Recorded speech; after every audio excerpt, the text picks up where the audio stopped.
आज या गोष्टीची खंत वाटते की आज 1 वर्ष उलटून गेलं. आमची जी अपेक्षा होती ती लवकरात लवकर न्यायाची होती आणि आज देखील आम्ही त्या न्यायाच्या अपेक्षेत आहोत. फक्त सरकारला माझी एवढीच विनंती आहे की तुम्ही लवकरात लवकर माझ्या वडिलांना न्याय मिळवून द्या. जे आरोपी आहेत सगळे पुरावे असताना देखील ह्याच्यामध्ये दिरंगाई का होते याचा काहीच थांबपत्ता लागत नाही आहे. पण माझी आज सरकारला विनंती आहे की तुम्ही लवकरात लवकर माझ्या वडिलांना न्याय मिळवून द्या. कुटुंब आज पूर्ण या संपूर्ण ह्याचा आठवणी विसरू शकत नाही.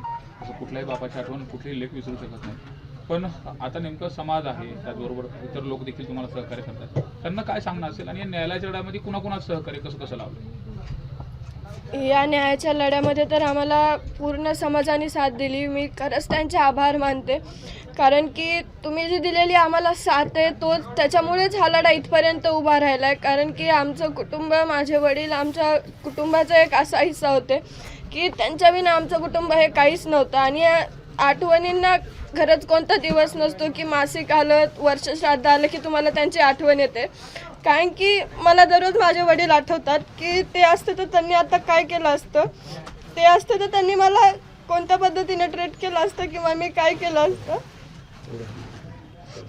पण आज माझी सरकारला खरंच एक विनंती आहे, सगळे पुरावे देखील असताना तुम्ही का दिरंगाई करताय? माझ्या वडिलांना लवकरात लवकर न्याय मिळवून द्या. दीदी, आपल्या वडिलाचं स्वप्न होतं की आपण एक डॉक्टर व्हावं. आज त्या डॉक्टर शिक्षणाचं तुमचं पहिलं वर्ष आहे.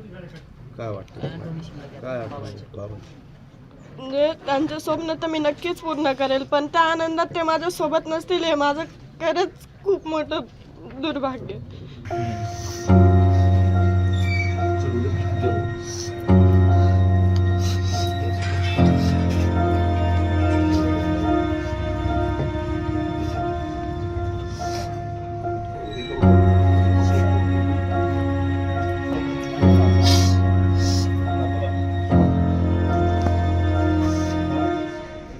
कुठलेच शब्द नाहीत.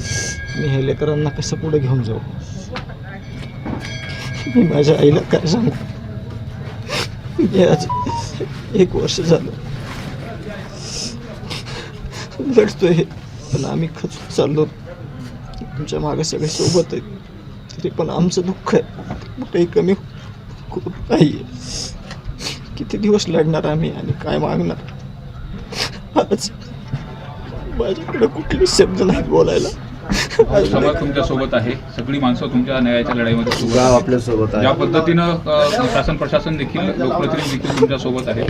आता सरकारकडून काय मागण्या असतील की सरकारने त्या मागण्या पूर्ण कराव्यात? आमच्या जो निष्पाप माणूस आमचा, जो या क्रूरकर्मी लोकांनी कायमचं आमच्यापासून हिरवलाय, माझा भाऊ ज्याच्यावर मी जीवापाड प्रेम करायचो,